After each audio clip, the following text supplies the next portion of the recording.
to keep you control when you're coming down. Because you're trying to do two things at once. You're trying to release the bend, but you're still bending the string. So you've got to let the string down while still pushing it up. Otherwise you go... Instead of that you go... The string wants to come down too far, doesn't it?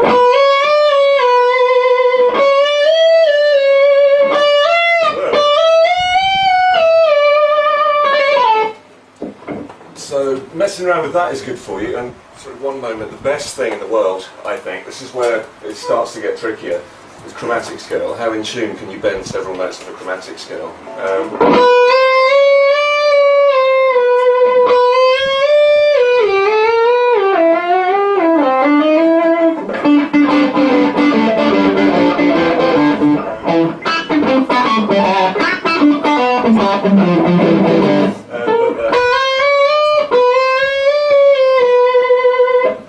How similar can you make that sound to?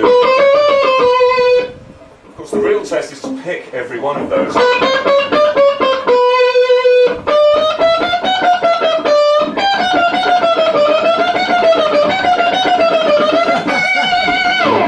So, experimenting with stuff like that, and just being honest with yourself. How in tune does this sound? Would I pay to hear somebody else do this? That last one was borderline. You probably wouldn't pay to hear that. Did you exercise this by ear, or did you use tuner or something? It's ear. It's a lot easier actually if you've got...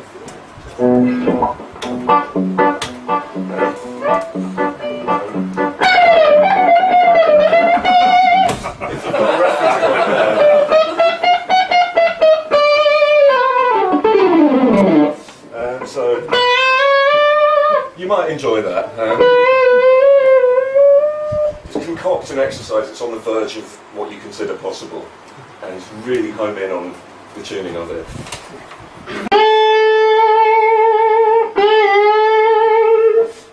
I think the main problem people have with that is the temptation to let the note fall down once you start wobbling.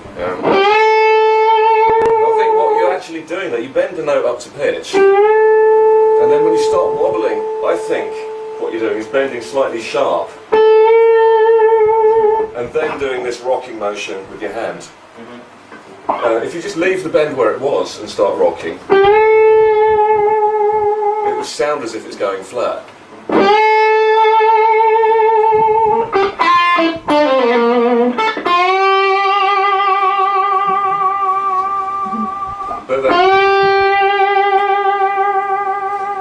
That kind of thing. That if you want to keep it sounding in tune, yeah, just overcompensate slightly, and then when you let the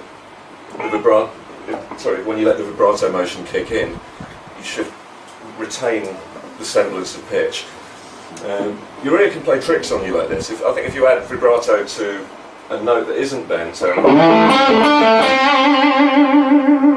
how do we know really that note is actually meant to be that? If you slow it down, it's, or if you zack wild, it's, but it's really not that note anymore.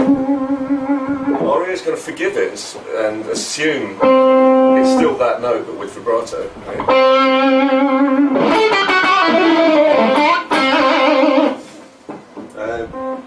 I'm quite intrigued by the other way of adding vibrato, where it's a bit more vocal or a bit more violin-like for anything that doesn't have frets. So,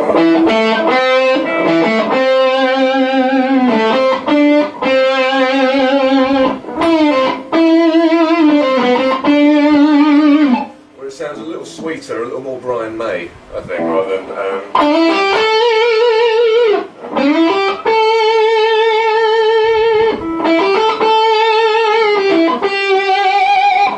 if you can pre-bend the note just a little and then wobble it from there, then you have the freedom to go both up and down in pitch.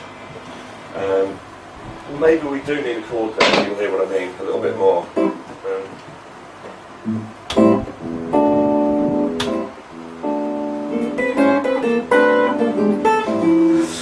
So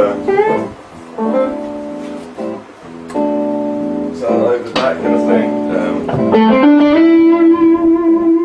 It's kind of the easy rock way to wobble a note.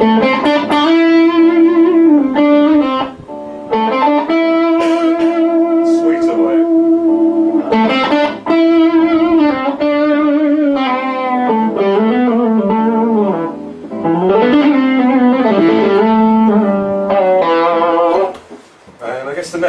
to try and work out how you can bring bends into your phrasing.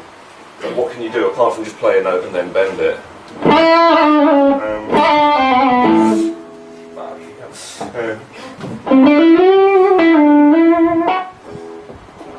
So just thinking in terms of a short melody, maybe only 2 or 3, 4 at a push notes long.